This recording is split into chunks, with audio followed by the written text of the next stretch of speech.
Good morning, church. Let's get to our feet and worship Jesus. Come on.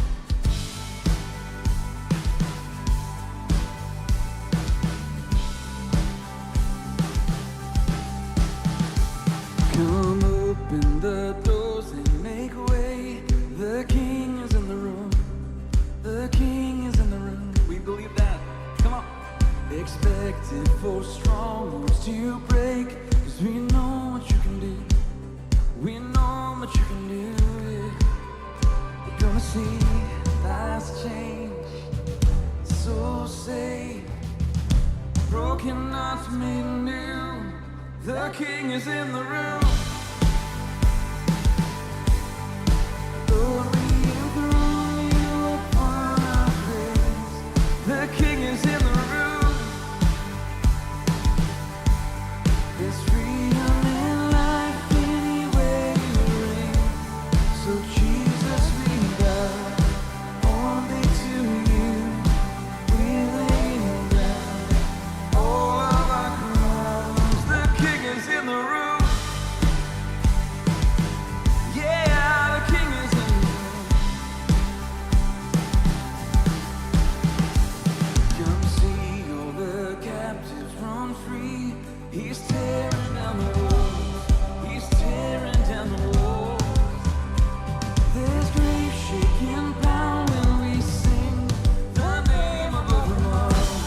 Your name above them all. The King is in the room. Lord, we enthrone you upon our praise. The King is in the room. There's freedom and life anywhere you reign. So Jesus, we bow only to you. We're laying down all of our crowns. The King is in the room. Come on. And fear has to flee, shame has to leave. Before the King, before the King, the chains have to break and dry bones awake.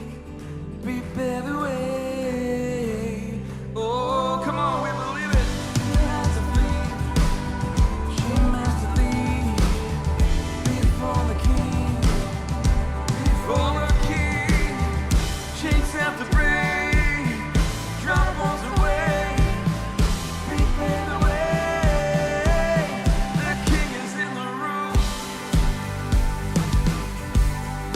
Glory enthrone you upon our praise. The King is in the room. There's freedom in life anywhere you reign. So Jesus, we bow only to you. We're laying down all of our crowns. The King is in the room. Yeah, the King is in the room. Would you move in our lives, Lord? Yeah, the King is in the room.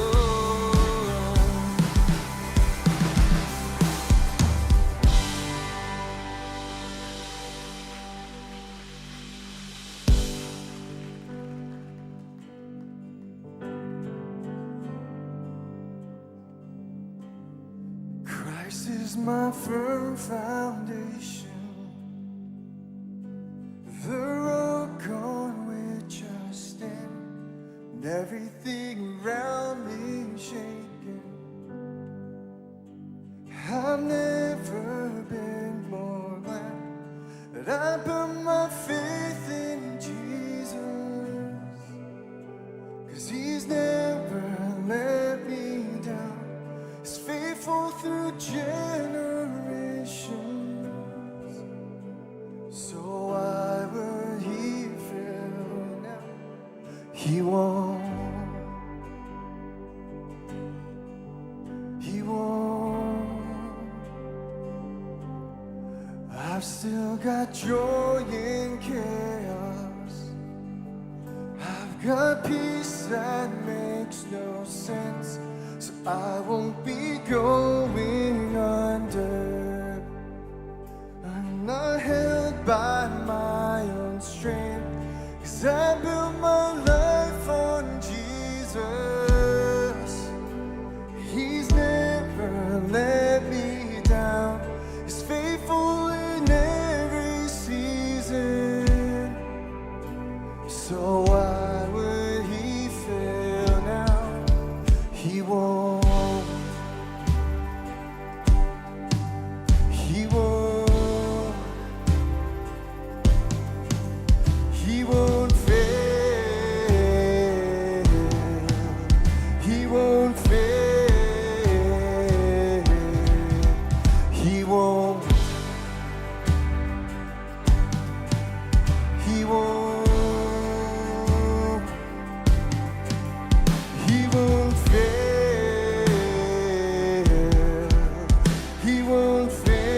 Rain came, wind blew, my house was built on you. I'm safe with you. I'm gonna make it through. Rain came, wind blew, my house was built on you. I'm safe with you. I'm gonna make it through. Rain came, wind blew, my house was built on you. I'm safe with you. I'm gonna make it through. I'm gonna make it through. 'Cause I'm standing strong on you. I'm gonna make it through. 'Cause my house is built on you. Christ is my firm foundation, the rock on which I stand. When everything around me shaking, I've never been more glad that I put my faith in Jesus. 'Cause he's never let me down. He's faithful through generations. So why would he fail now? He won't. He won't. He won't fail. He won't fail. He won't. He won't. He won't fail. He won't fail. No, he won't.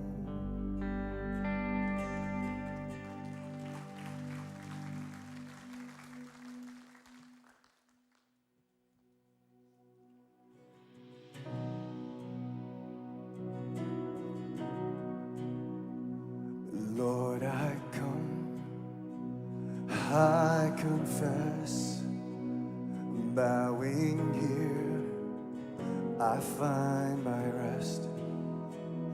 Without you, I fall apart. You're the one that guides my heart. Lord, I need you. Oh, I need every hour. I need you. My one defense, my righteousness. Oh God, how I need you. Where sin runs deep, your grace is more. Where grace is found is where you are. And where you are, Lord, I am free. Holiness is Christ in me.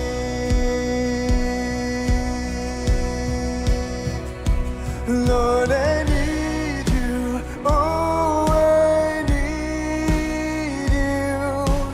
Every hour I need you. My one defense, my righteousness. Oh God, how I need you. So teach my soul to rise to you. When temptation comes my way,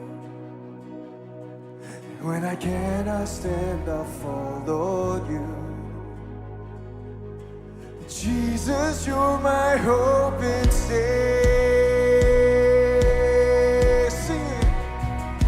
Lord, I need you. Oh, I need you.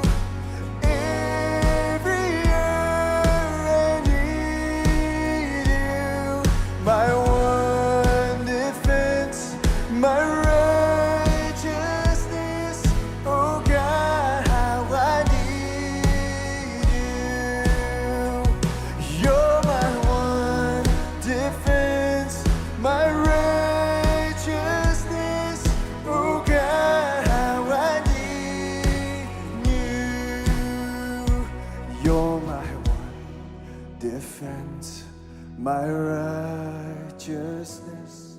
Oh God, how I need you.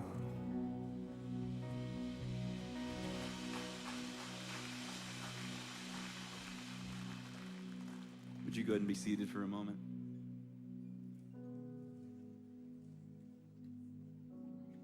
Every week at Copper Hills, we give you an opportunity to worship the Lord through a time of giving. And so during this next song, as we continue to worship Him, we invite you, if you have a gift that you want to bring up or to the back of the room, you can do that. And there's many ways that you can also give back to the Lord throughout your week, as you can see on the screen. But I just encourage you, as we continue to worship the Lord, this next song we're going to sing, it might be new to you. I'd really encourage you just to lean in to the message of the song. The song's called Good Plans, and it talks about how God has a good and perfect plan for each one of us.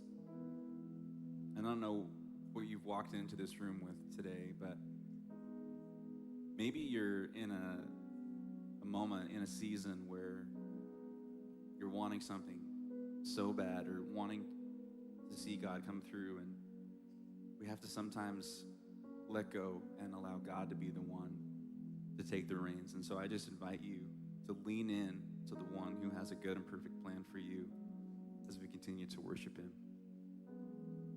Lord, I just ask that for each one of us, that this would not be just a time of giving back our finances, Lord, but it would be a time of truly longing to know your plans for us. God, that you would meet each person today where they're at as they release control of their lives to you. We pray this in your awesome, holy name.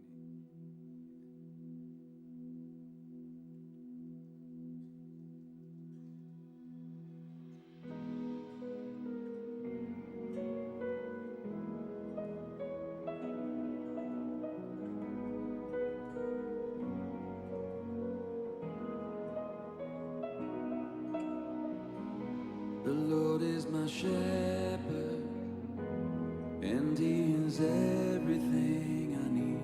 So I will not worry, I will not fear the enemy. He said that He loves me, He said that He's with me, even though I walk through the valley of shadow and death, and still I know He has good plans.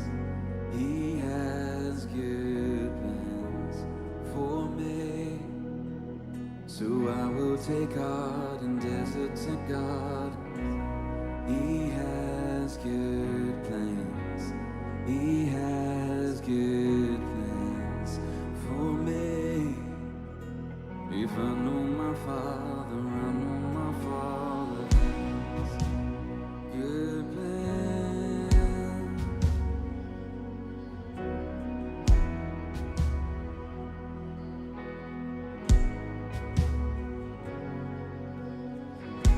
The Lord is my Savior, so should I doubt my victory? Why would I question the rod and the staff that comforts me? He quiets the waters, He quiets the storm inside of me. So what could be better than walking with Him when I believe He has good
Lord, I thank you for the opportunity to proclaim those truths today.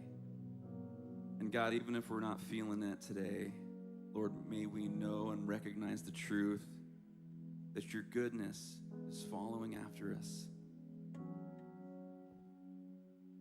God, would you open up our hearts and our minds as we continue in the study of Daniel? We pray for Pastor Matt as he brings the word. Pray this in your name. Amen. Be seated.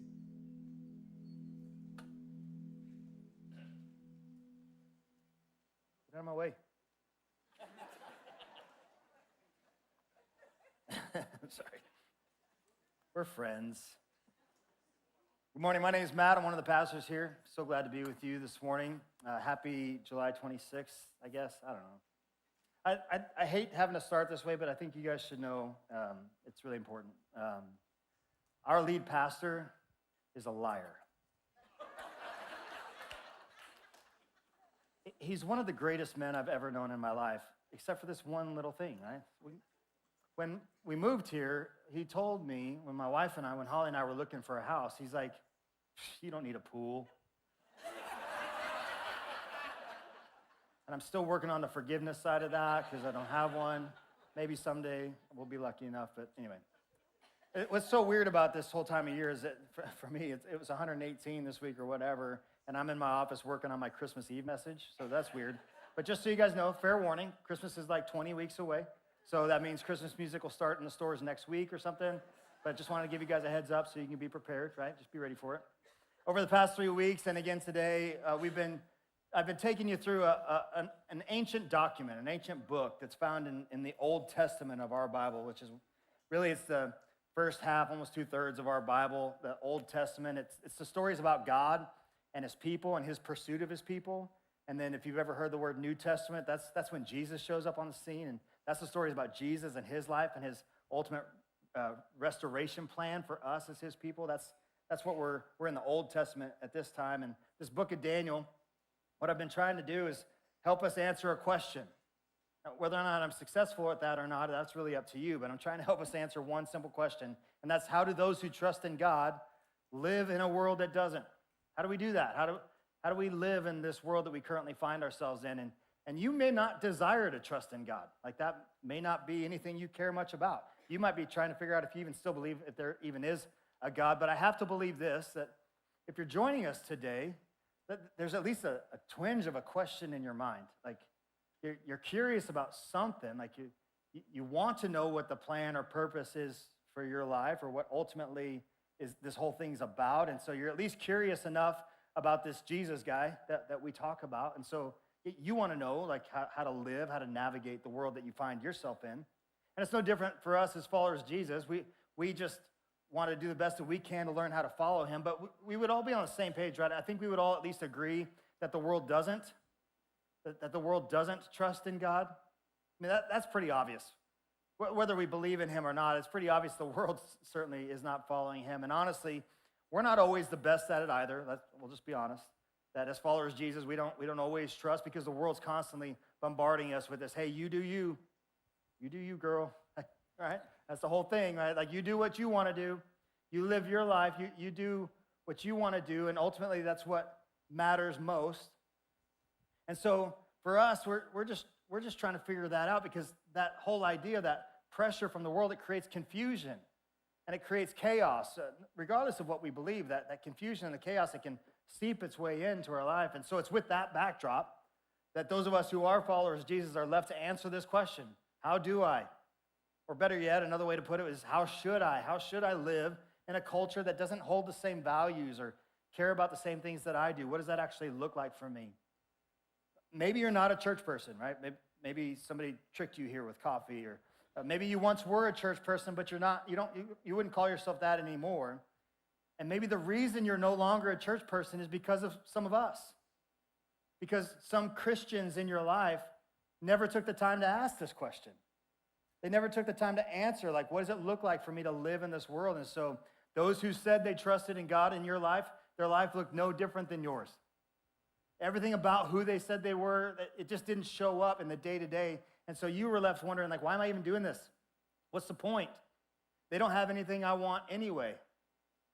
And so we're just left with this this whole idea of trying to figure this out together. And I believe the best way for us to do that, any of us to answer this question, is to look back on a group of people, however long ago, look back on a group of people who had to live through this exact same thing, how to live in a world that didn't believe what they believed. And regardless of the fact that it was thousands of years ago, it can help us today, where the nation of Israel, and just for some context, if you don't know, it's just the nation of Israel is also the Hebrew people, which is also the Jewish people. Just throughout the context of history, they've had different names and different labels, but they're all the same people. So the people of Israel have been ripped out of their homeland and taken to a pagan, godless land as exiles, most of them as slaves. And this has happened to them because of their constant rejection of God. God called them his people, and yet over and over again, they chose to reject him. And so God allowed them to be ripped from their home and taken somewhere else. God makes this happen. It's not the overwhelming military power of Babylon that did this. God did this, and I'll show you. Daniel 1:1. We skipped over these passages in the first week, but here's what it says in verse 1. In the third year of the reign of King Jehoiakim, and just for some context, in case whether you've been in the church a lot, you know about this guy named King David. Great TV show on Prime. You should watch it. Anyway, that Jehoiakim, this is taking place about 300 years after David. So that's where we're at in the context of history. Jehoiakim, king of Judah, Nebuchadnezzar, king of Babylon, came to Jerusalem and besieged it. And the Lord delivered Jehoiakim. The Lord let this happen. It's not King Nebuchadnezzar's power or his might or his military. The Lord handed them over, Jehoiakim, king of Judah, into the hands, along with some of the articles from the temple. Then he carried these off to the temple of his God in Babylonia and put them in the treasure house of his God. Then the king ordered Ashpenaz, and we studied this portion in week 1, if you want to go back and look at that, chief of the court officials, to bring into the king's service some of the Israelites from the royal family and the nobility. Really just meant that they were educated, they were probably wealthy, young men without any physical defect, handsome, showing aptitude for every kind of learning, well-informed, quick to understand, and qualified to serve in the king's palace. So bring these qualified young men. We're not going to make them slaves like everybody else. We're going to bring them into the house. And he was to teach them. He was to indoctrinate them. He was to change who they were from the inside out. And that's happening in culture today. That indoctrination happens everywhere we look. He was to teach them the language and the literature of the Babylonians. The king assigned them a daily amount of food and wine from the king's table. He told them, you're no longer to eat your kosher Hebrew junk food, like that terrible food you got. You have to eat my food. So he tells them that they have to eat his food, and they were to be trained for 3 years. And after that, they were to enter the king's service. Among those who were chosen were some from Judah, and these are our main characters, the ones we've been looking at throughout this whole thing: Daniel, Hananiah, Mishael, and Azariah. And those were their Hebrew names. We know the last three more by their Babylonian given names, which would be Shadrach, Meshach, and Abednego, who we talked about last week. And so again, week after week, we're seeing principle after principle that's handed down to us from this story, things that we can actually apply to our lives today to help us know how we can live in this world from a group of people who've already had to do it.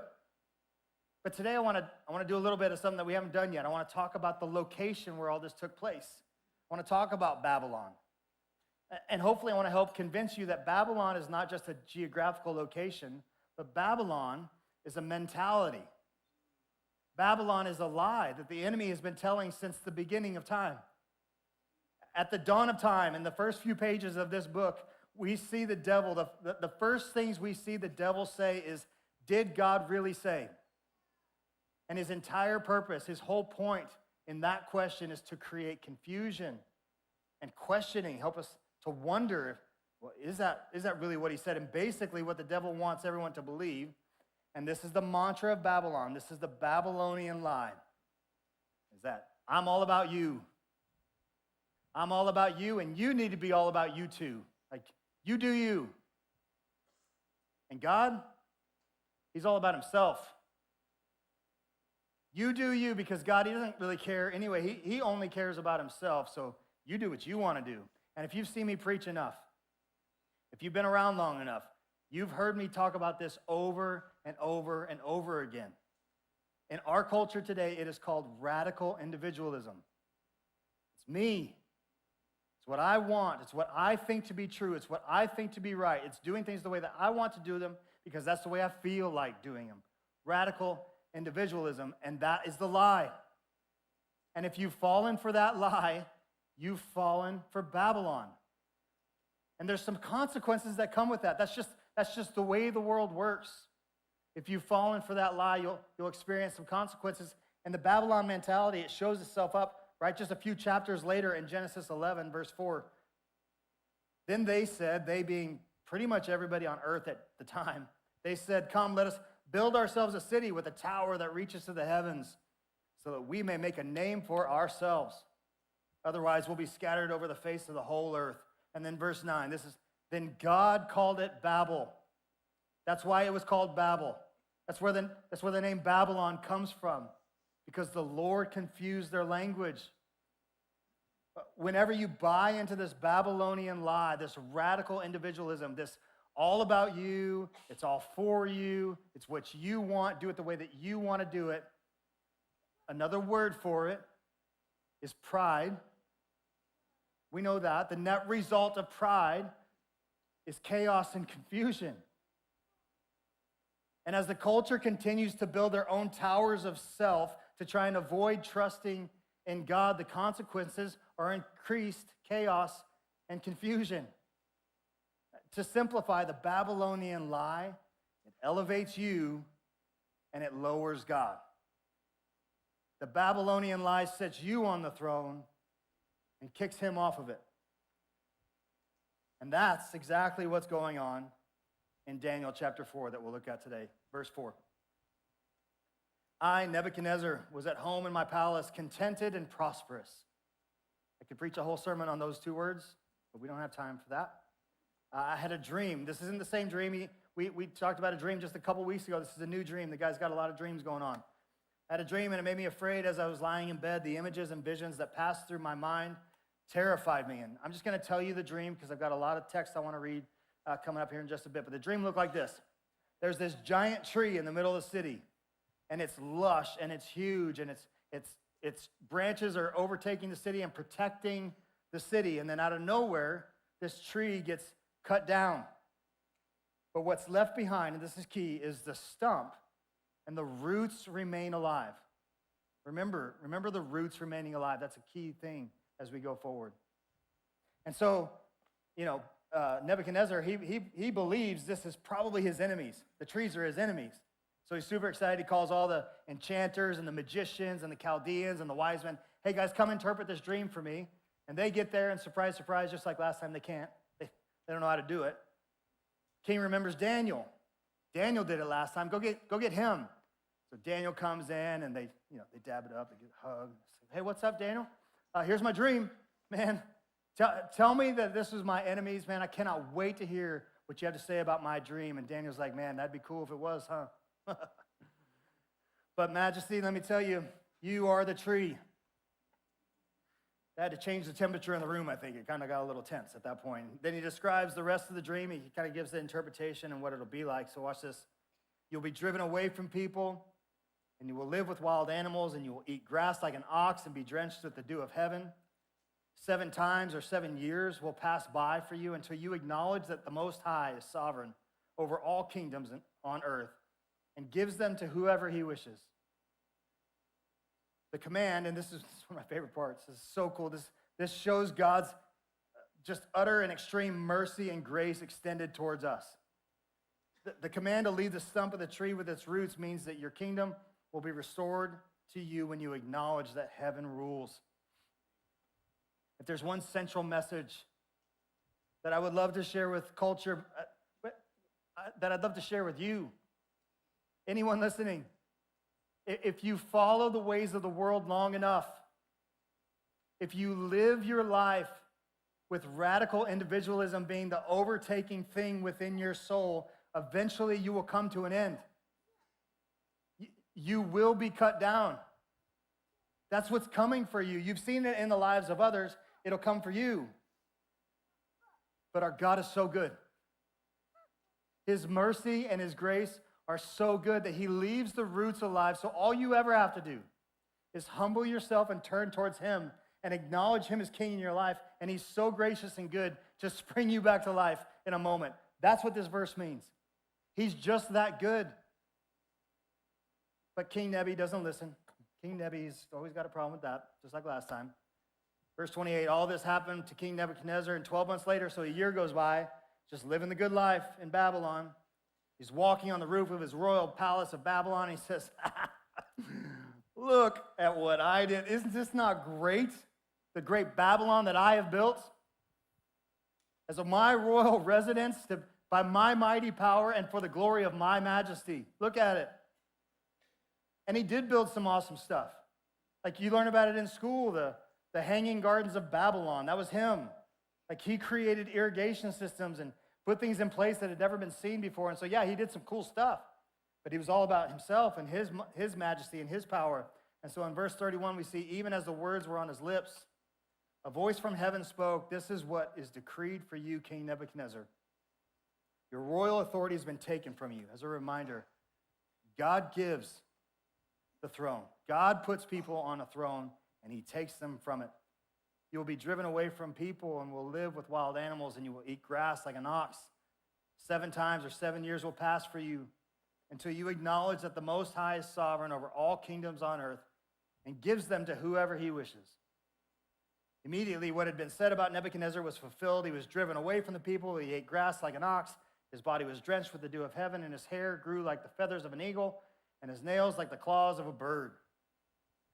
A lot of scholars say this is kind of metaphor, just a way to describe going completely insane, actually losing his mind.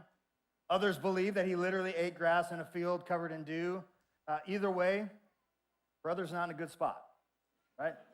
He's not doing great. And neither is anyone else who tries to push God aside, to set him aside, to push him to the margins, as we say so often. Anyone who has bought the lie of Babylon, that you are what matters. Anyone who has decided to live their lives their own way because it's what they want for themselves. They want their splendor. They want their majesty. They want to be thought of as the one ruling everything in their life. I'm going to do what I want to do when I want to do it because that's how I like to do it. Eventually, they break. Eventually, they're cut down and need to be restored. And the only way that happens, humility restores what pride destroys. Humility is saying, I can't do this on my own anymore. I've believed the lie long enough. I have identified the lie. I've realized that's me. That's what I've been believing. And we reject that. And we turn towards him humbly, making him king of our life. Humbly acknowledging that the Most High reigns and is sovereign and that heaven rules, as the verses said. Then the God who cuts down the tree but is so merciful to leave the roots alive will bring you back to life. He's faithful to bring you back to life in him. Verse 34, at the end of that time, I, Nebuchadnezzar, raised my eyes towards heaven and my sanity was restored. That's what we want. We all want that. We want the chaos and the confusion to go away.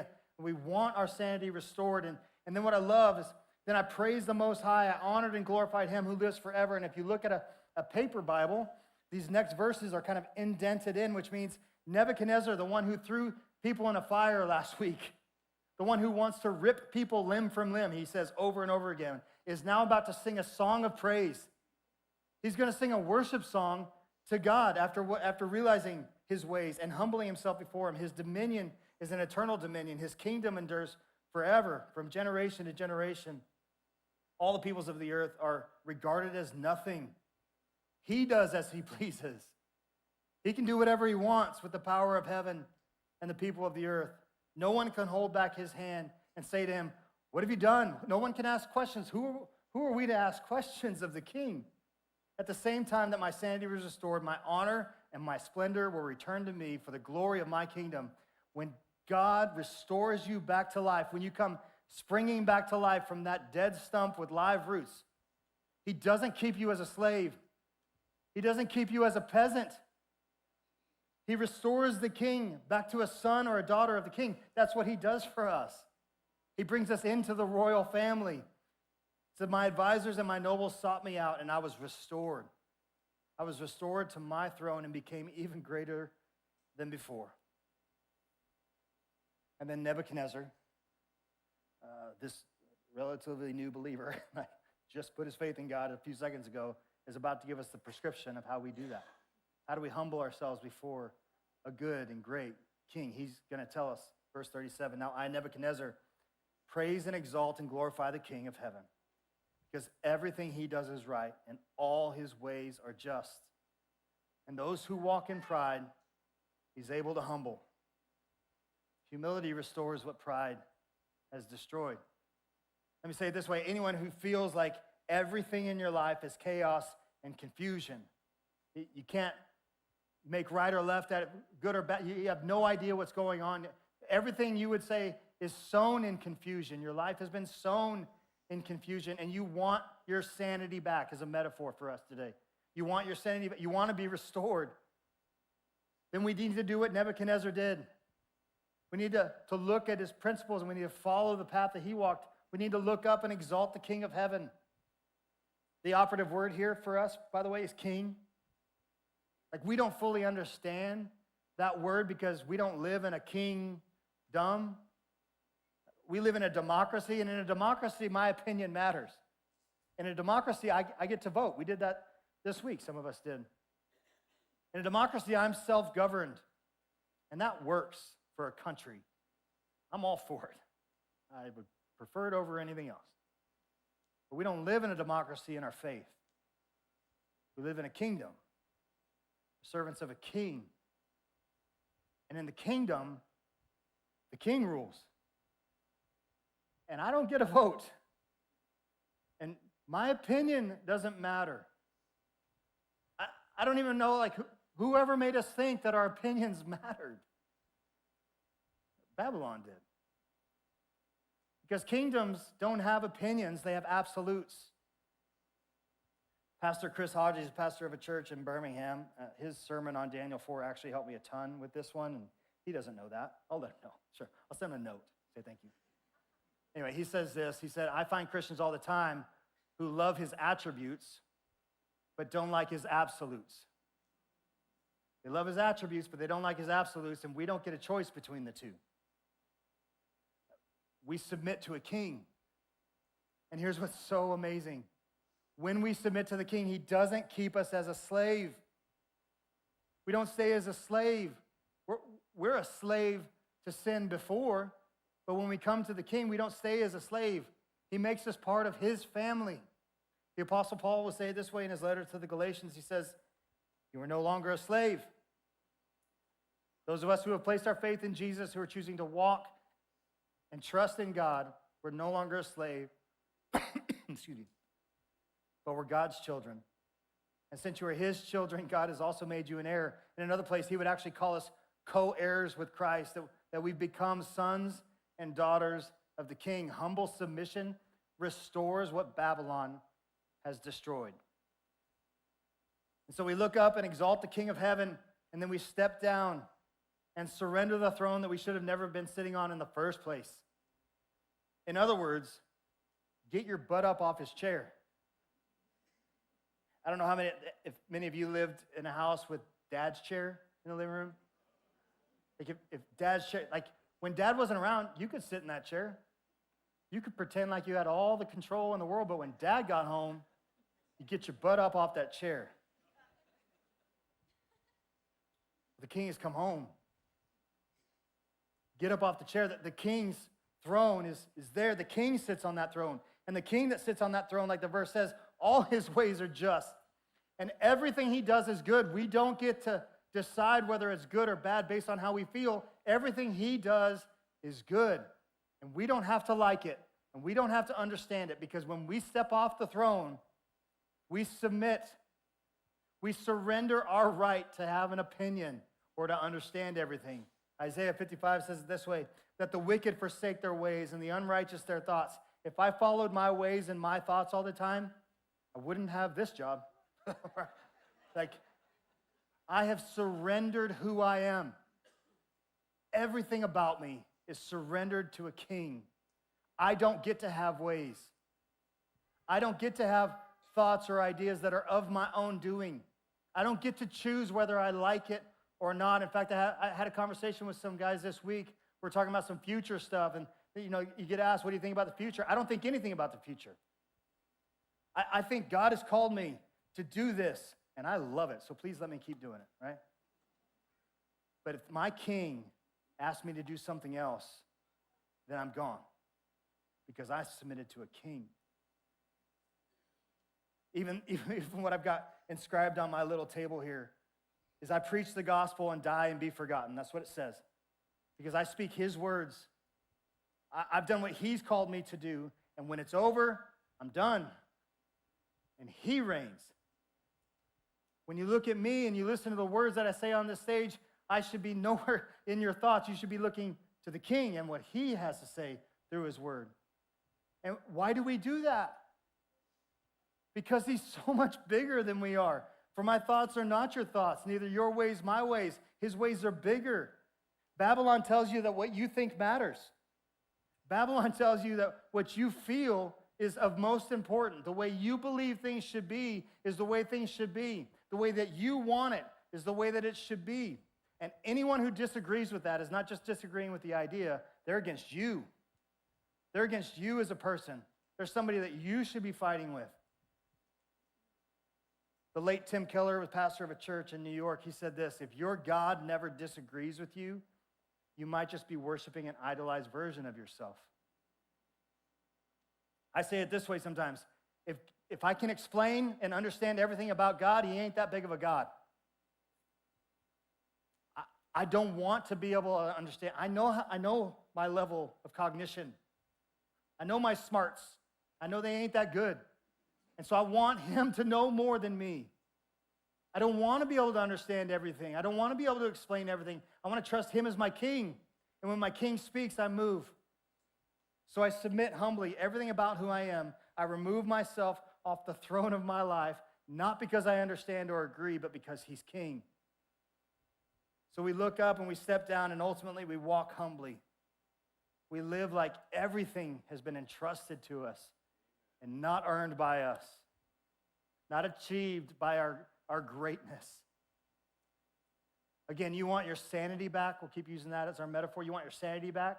You want to end the chaos and the confusion that you find in your life? Humility restores that. Humility restores what Babylon has already destroyed. And because our God is so gracious and he's so good, in an instant, it can all change for you. When you humble yourself before a king, he is faithful and just. He is good, and he will bring about restoration. And let me wrap with this warning, this statement, this truth, however you want to take it. In this life, you will have humility or humiliation. One of them's coming for you. One of them you initiate on your own. The other, life will take care of for you. It'll bring it. Humble yourself before a king before you get humbled by the life that you're trying to live by yourself. Humble yourself before a king before the road that you're walking leads to destruction and you get cut down. And you might wonder what that looks like. What it looks like to humble yourself before a king. It means, again, going back, stepping off the throne, getting your butt up off the chair, and surrendering control of your life to a good and gracious king who has nothing but good plans for your life. Admit the fact that you've pushed him to the margins. At some point in your life, you said, you know what, I don't care what you think. I don't need what you have. I can do this better by myself. Admit that you've chosen to walk your own path and surrender that and say, you know what, I've seen where that goes. I want to walk with you. And say, I want to spend every moment of every day of my life with you on the throne of my life as king. Because he has good plans for you. He has plans to walk with you beside green pastures, to walk with you and lead you beside still waters. He wants to restore your soul. And if it doesn't feel like that right now, if it doesn't feel still and calm in your life, he wants to walk with you then as well. He wants to hold your hand through the valley. He wants to bring you comfort and peace. He wants you to experience walking with him and experience goodness and mercy following after you every day of your life so that you can dwell in his house because he loves you and he's your king.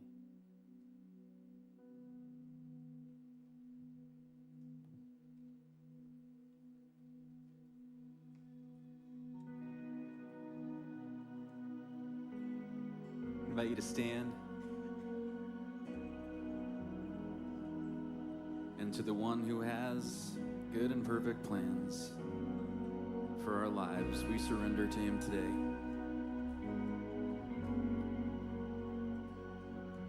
And we sing these words to you, Jesus. He has good plans. We believe it. He has good plans. He has good plans for me. So I will take God and visit in God's.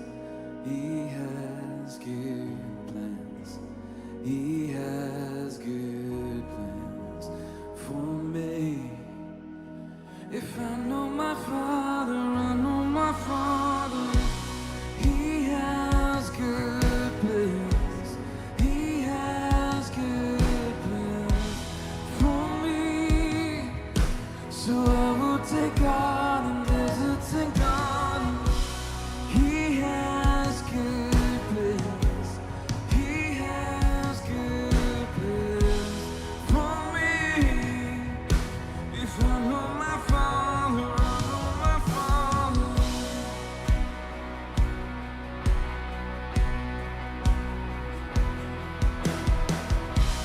Good plans.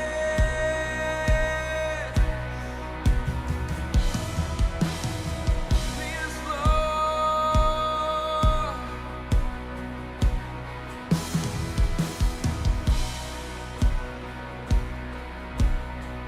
Let's declare this truth. Surely your goodness, so surely your goodness and mercy will follow after me. You will find me, 'cause I'll be dwelling in the house of God.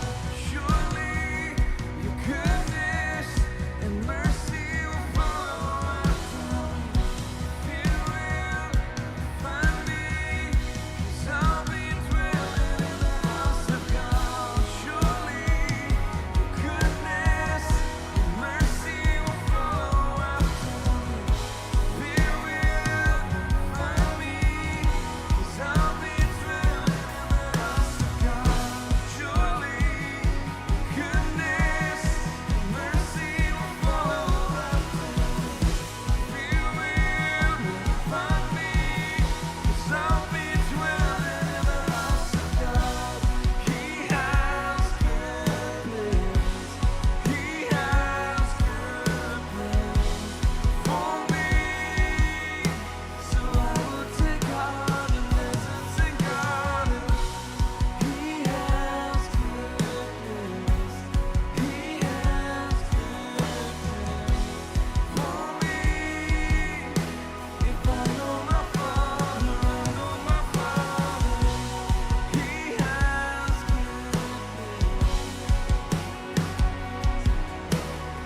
Yes, he does. So I will take God and visit in God. He has good plans. He has good plans for me. If I know my Father, I know my Father. Good plans.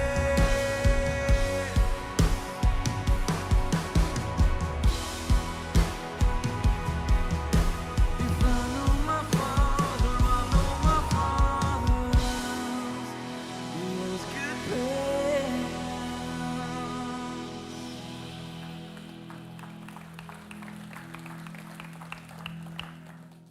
So if you have never done that, as I was talking today, if you thought, man, I don't think I've ever really surrendered anything in my life. And I'd just love to challenge you with this. Whether you're ready to make any decision to do that or not, I don't know, but I think it's worth asking a question. Like, why? Why won't I surrender? Like, what is it that's keeping me from doing that? And think through that. I think a lot of it for a lot of people is we don't really believe what we just sang. We don't know if we understand or believe that he has good plans for us. We think he might want to change, like everything about my life will have to change if I surrender to him. And maybe we surrender to a king who loves us, who wants nothing but the best for us, who has good plans for us. And good doesn't always mean easy. Good means good. So if you have any thoughts about placing your faith in Jesus, beginning to follow him, surrendering your life to him, and we have an email address that we set up, canwetalk@copperhills.org. That'll come to me. We can get you set up with one of our pastors to have a conversation about that. We want to walk this road with you. We believe placing your faith in Jesus isn't the finish line, it's the starting line. Like what it looks like to do every moment of your life with him, and we want to help you. If you have more questions about that, or maybe you did surrender your life today. Maybe you did make that decision today. I couldn't be more excited for you than I am. And we have this book, this Following Jesus booklet that's available at the Connection Center that we think would help you take some really great next steps when it comes to following Jesus, to really allowing him to be the Lord of your life. Jesus, I pray that you have come and touched the hearts of people today. Those of us that have known you for a while, that have been trying to follow you, God, you have work to do in us, and I pray work was done. I know work has been done in me. Lord, ultimately, you are the one that saves souls. You are the one that comes and captures the hearts of your people. And so I pray in this moment, someone is coming to know you for the very first time and surrendering their life. They're getting up off the chair, if you will, and allowing you to sit on the throne of their life. We love you. Pray that you be with us throughout this week. In your name we pray. Amen. You guys have a great week. We'll see you next Sunday.